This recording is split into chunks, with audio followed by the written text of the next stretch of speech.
You remember after you called me? There was one.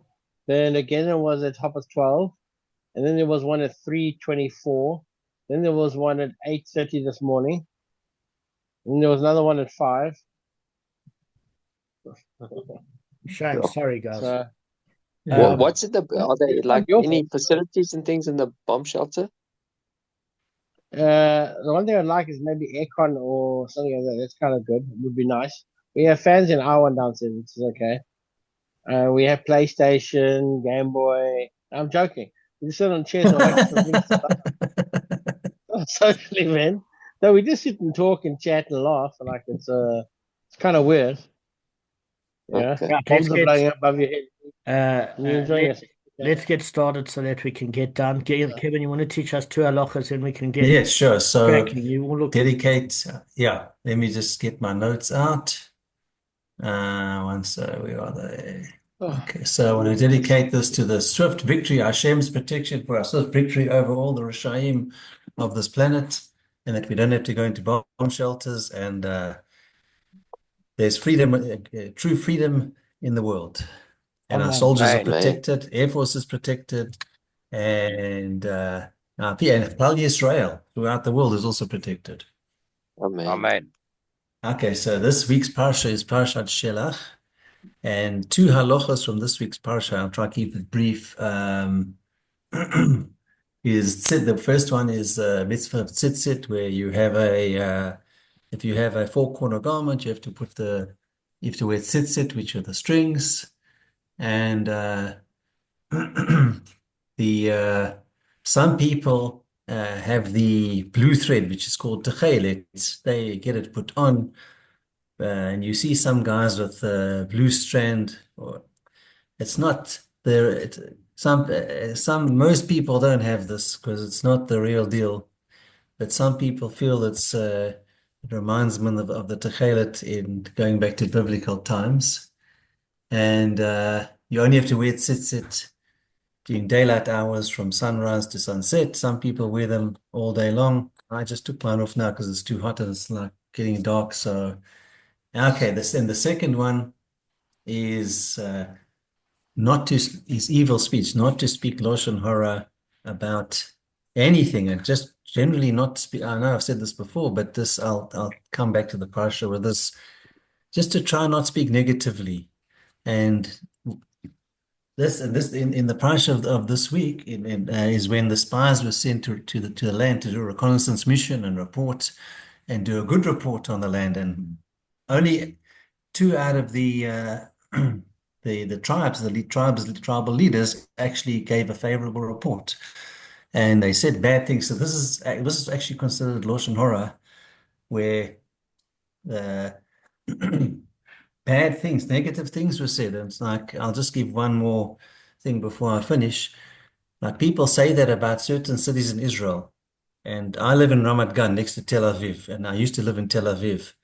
It's not only secular, there's amazing Yiddishkeit and learning and Torah and kollels and Hasidim there. If you want your Yiddishkeit and you want, uh, there's a lot of, try to look at the positives and the positive impact that Chabad is doing here and all over the country.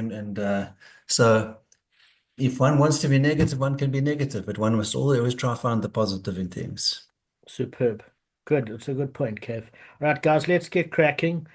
Bottom line is that yesterday there was the pasuk in Devarim chapter 17, verse 6 that said, by the testimony of two witnesses or three witnesses, the one who deserves to die shall be executed.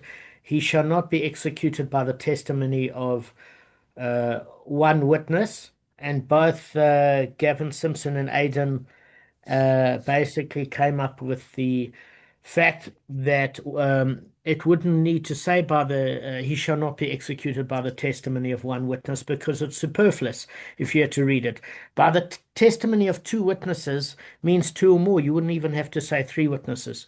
So there would seem to be a redundancy, and what we learnt is in the minute the word witnesses is repeated again, it means that all the witnesses have to be solid.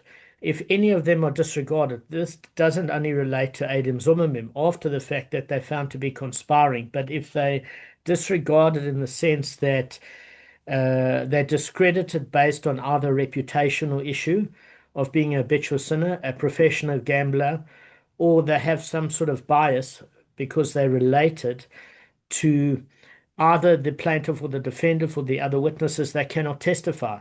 And therefore, there would be a preemptive screening before they would be allowed to be a witness. But if they passed that and it was found out later, they would be discredited, and the entire group then could not convict on a capital case. They would all then be discredited as a single group.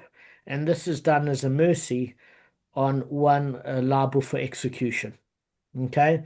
So then obviously the question came out, then why do you have to say he shall not be executed by the testimony of one witness?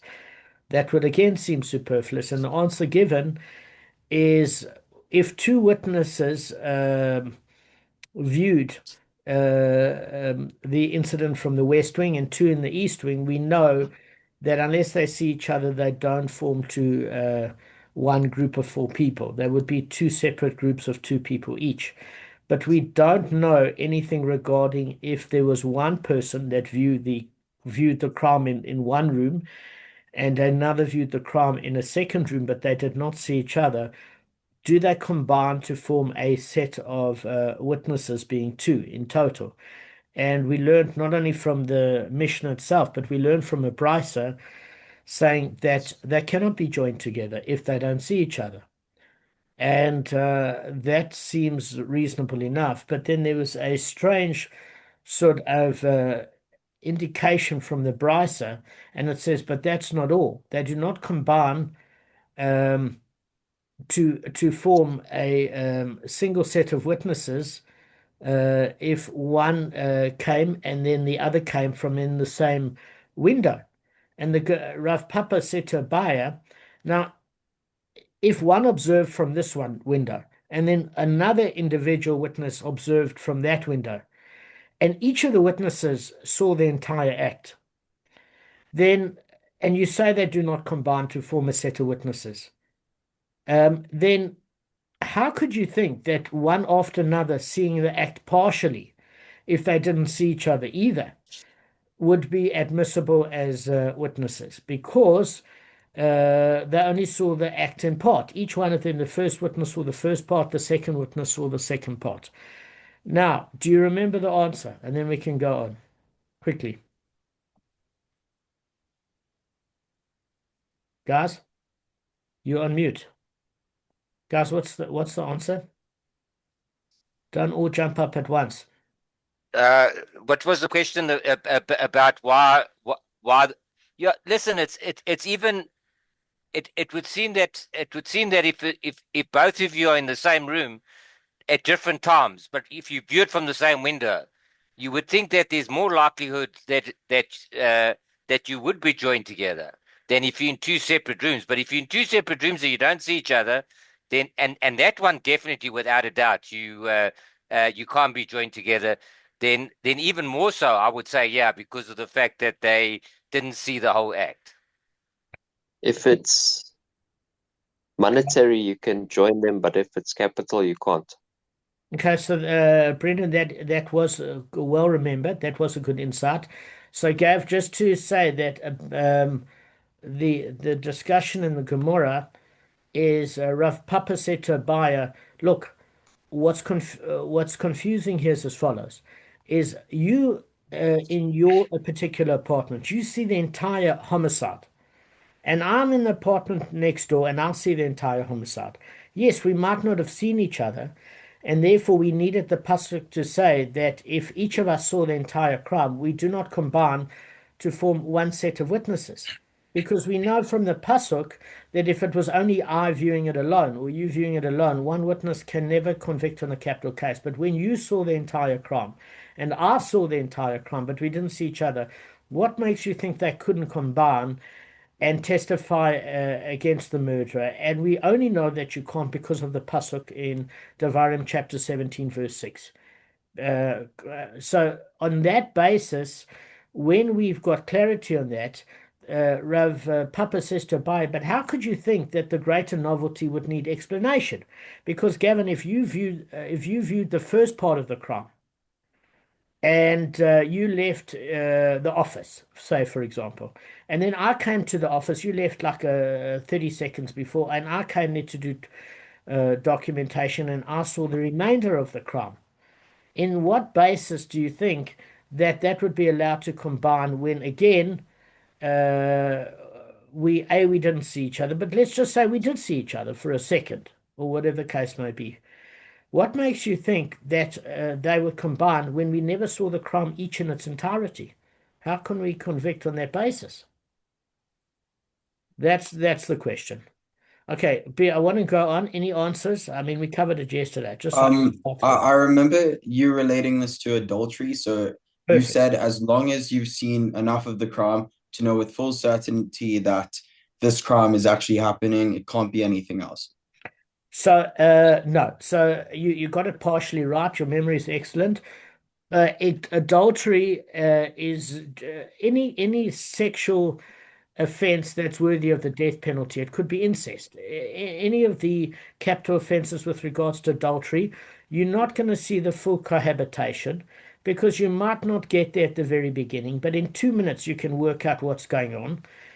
And on that basis, you can convict as long as you see a conjugal act, but you don't have to see it from the foreplay right to orgasm. I'm not being crude. That's what's discussed in the commentary. You can basically know what's going on by seeing half of the act. But with regards to a homicide, different rules apply. With as far as a murder is concerned, you have to see the entire act. And even on that basis, the witnesses have to see each other in order to join, according to the pasuk. And that's in order to be merciful to a murderer. Because in certain ways, a murder is considered less of an abomination than adultery or incest.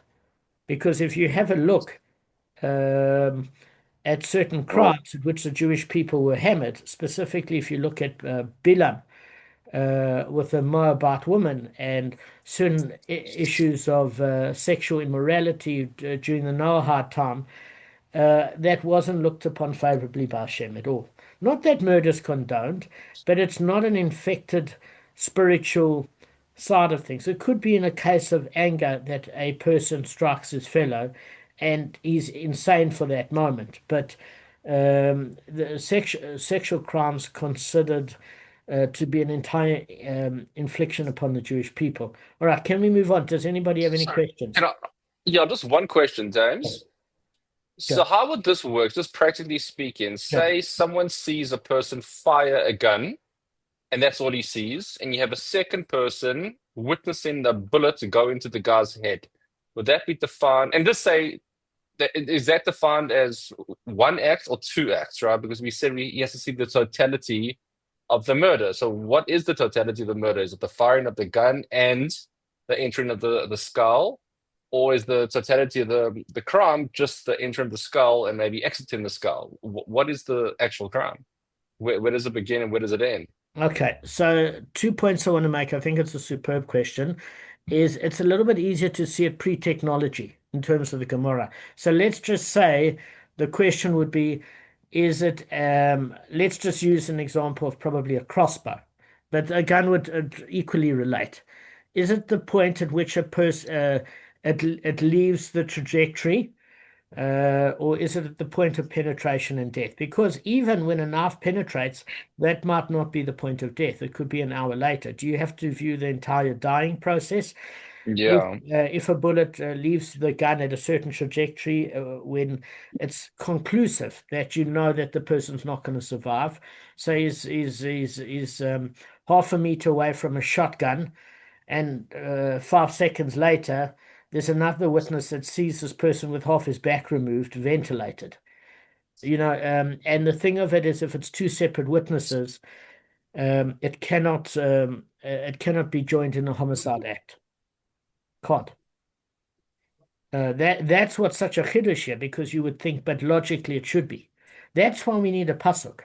The only time we need a pasuk is when it's contrary to the logic, actually, because you don't need for any sort of svara logic. You don't need a pasuk. It's when it goes against that you would need a pasuk in general. Does that make sense? Yeah. The base then has the Sanhedrin has got other ways to deal with it. One of the ways it has to deal with it is the Goel Adam, is the relatives of the victim. This person would not then go to the city of refuge for protection. And he can't be convicted based on a technicality, which means he's susceptible to be killed by the close relatives in vengeance. He does, so when there's kares and premature death, that can be quite carried out very practically in this world. The other sort of treatment that the Sanhedrin give is a Bali treatment, where if a person gets off on groma on a technicality, sometimes they obviously, Lance, you explained the process. You were going into it with some detail last time. I can't hear you, on mute. Lance? Yeah, I forgot the exact details, but basically you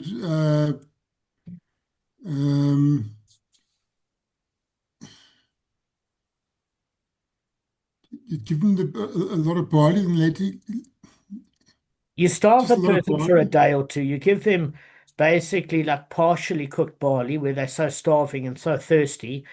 By the time they drink that down with the barley and it expands by the heat of their stomach, they're going to rupture to death. Is that about the sum of it? Yeah, I'll check up on that again. Yeah. So in other Yeah. words, they take care of it, but not directly. It's an indirect form. So Gavin, they do deal with it.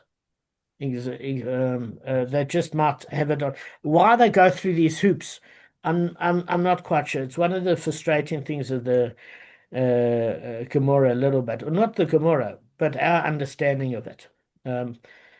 So just Aidan, that was well remembered with regards to a case of adultery or any of the forbidden relationships, is you only have to see part of the act. So as long as the witnesses saw each other, but they didn't see the entire act, but each of them could separately see enough of the act to know it was cohabitation, that person would get the death penalty, but not with the homicide. All right, let's go on. I want to cover a bit of ground. So Gomorrah cites a ruling about combining witnesses. Rava says if the witnesses saw the person giving the warning, or the person giving the warning saw them, they combine to form a set. So what that is it's another factor to combine isolated single witnesses or two groups of witnesses. Either way. Does that make sense before we move on? It's pretty straightforward. The person giving but that obviously doesn't conform to Rav Yossi, because Rav Yossi said it's the actual witnesses that have to give the warning. According to the Tanna Kamma, the rabbinical opinion, which Rav is going with, is that the person giving the warning, who's not necessarily the witness, and you can say, how can they give the warning if they're not a witness? Well, I can give you an example. The victim could turn around and be screaming, "Don't kill me, you'll get the death penalty in return." And they're not going to witness the outcome necessarily or testify about witnessing the outcome. That's a perfect example. Or somebody gives the warning to the person looks like they've calmed down, and that third party, which is a person that warned them, left.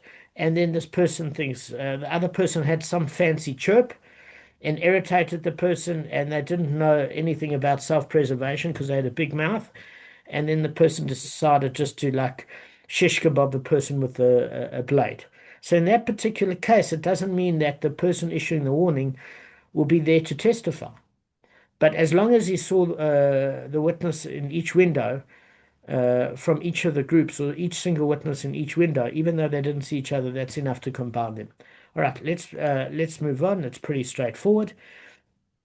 So the Gemara now delineates the people whose warning is acceptable. According to Rava, the warning of whom they spoke may even be the victim himself, and even a demon. Now, I didn't understand what this demon thing was, because I thought, are you getting all Kabbalistic on me? So you have certain people like the Rambam.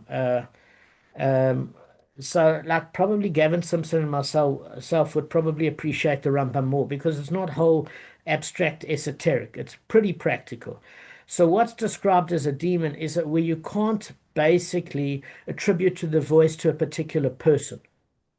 In other words, you hear some sort of warning or screaming. So when they say it's a demon, just like you can't really see a demon or spiritual force, you can't ascertain who actually gave the warning, but you heard a warning. And if the two different groups of witnesses heard a warning, or certain multiple people within the same group, that is validation, not from a single person hearing the warning. The victim himself can give it. That's obvious. That's obvious. So the warning necessary to convict the offender needn't come from one of the witnesses, but can be acceptable according to the Tanakhama from any source. Okay.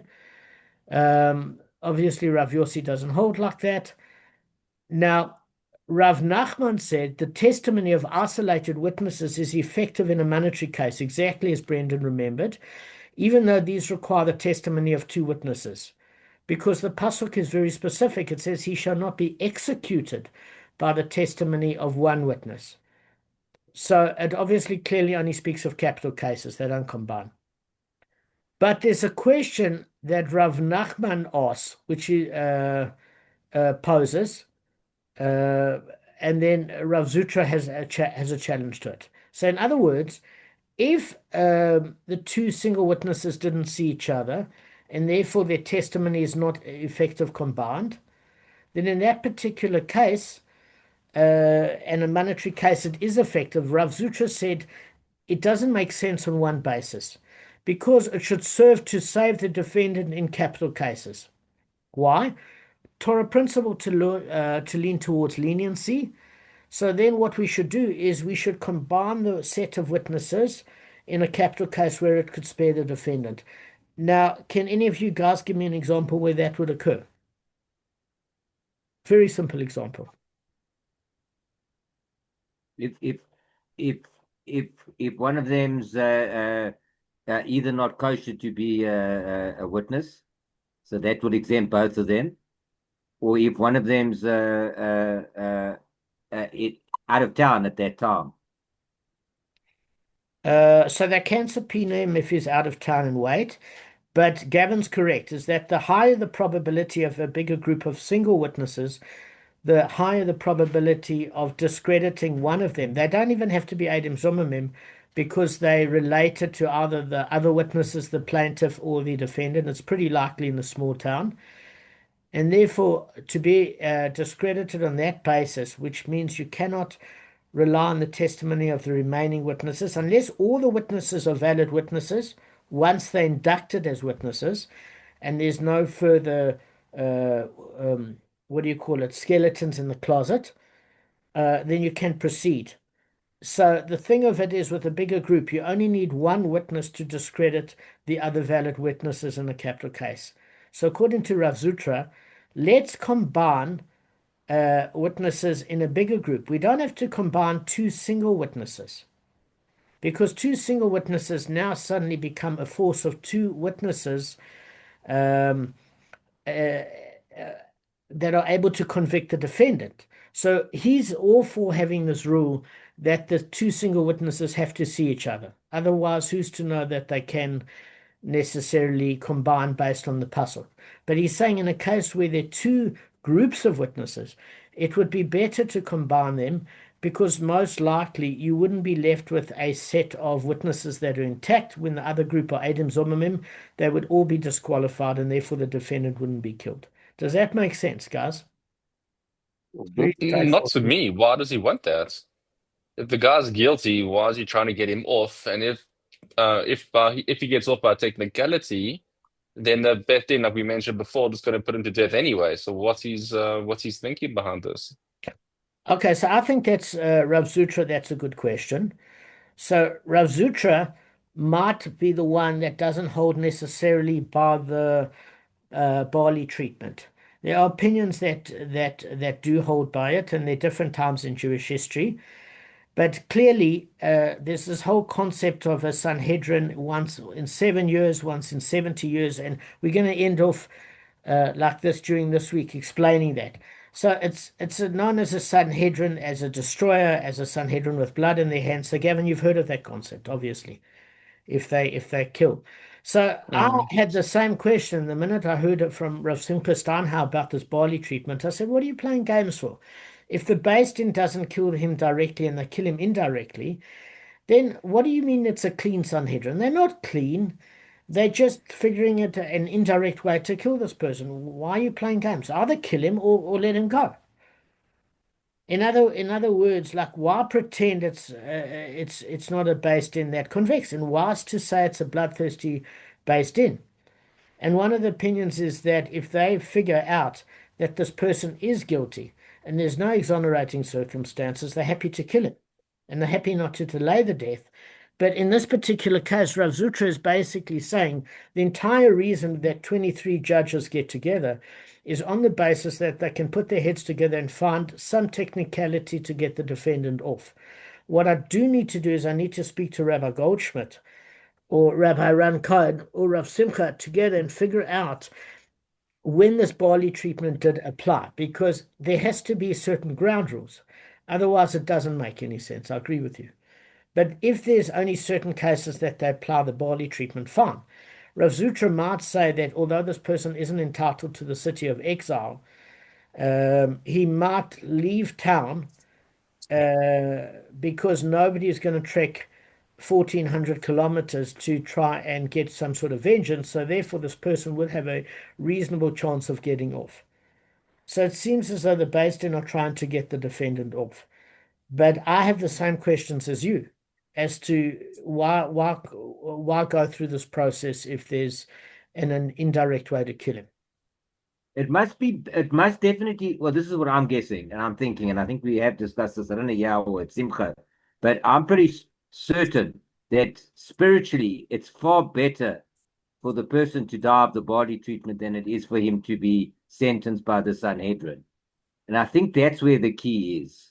I don't know what the answer is. I'm just saying. It's the But I think opposite. spiritually, Rav Simcha said it's the opposite. So what he said was as follows, is that it is better to be judged in this court if a person is guilty and carried out where it can work as a kapora than be not have done a proper almost teshuva and being killed by one of the close relatives. Because firstly, when they're preparing you and taking you out for death, you do a very quick teshuva when you know you're going to meet your maker. When you're minding your own business and one of the relatives accidentally tonks you on the head and you're having a particularly vile day where you might have said, you know what, this person I killed was also, he antagonized me, he mentally tortured me, he robbed me of half my business.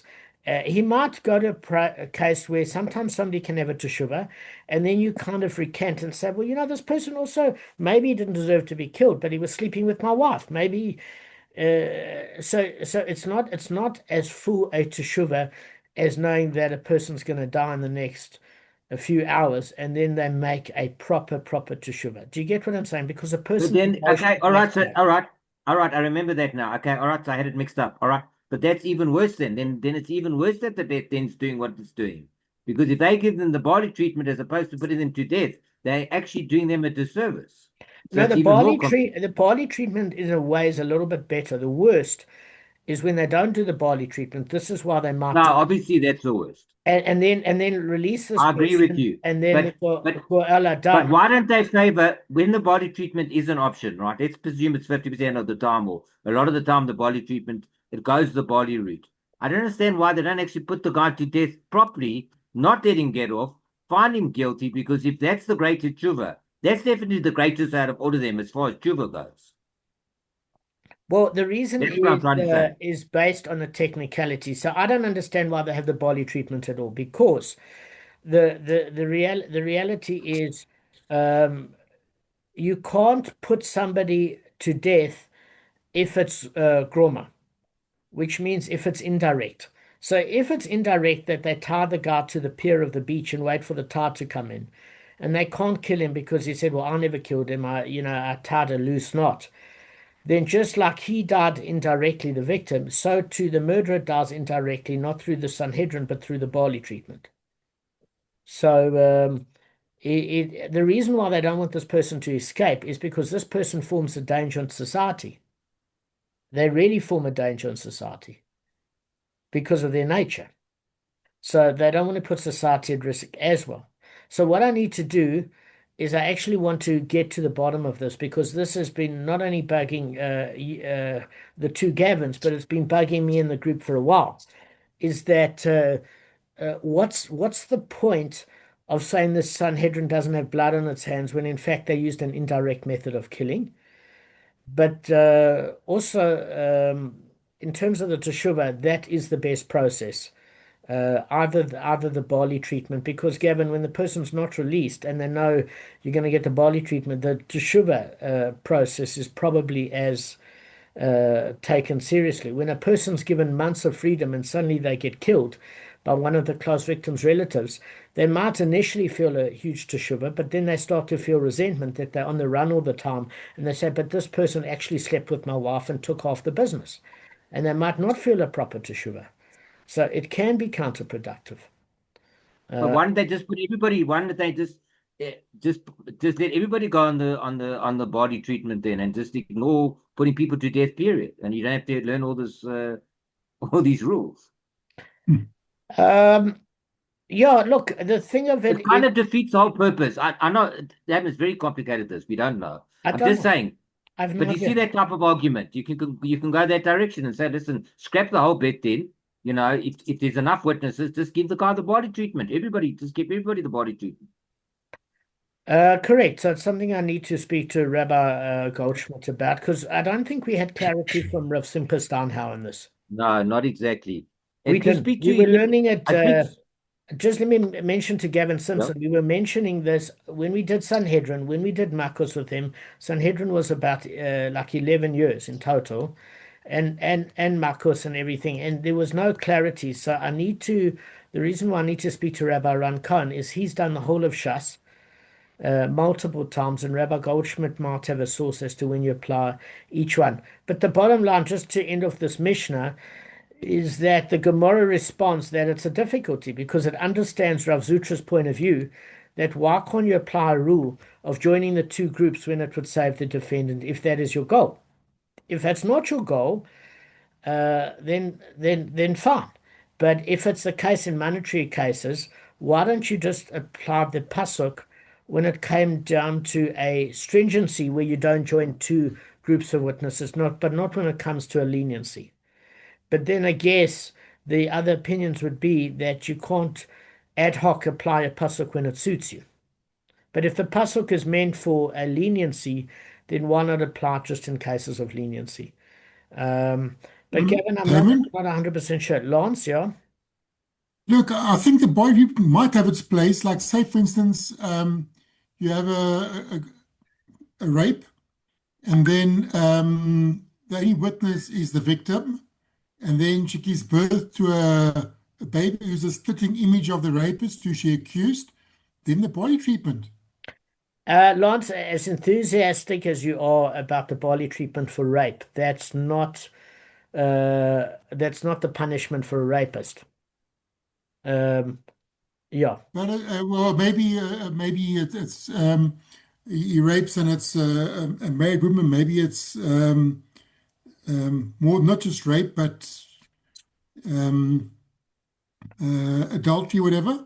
So if it forms into that category of non-consensual rape of a married woman, most certainly they'd have less of a problem than Sanhedrin giving him the death penalty on the basis of the sexual immorality aspect.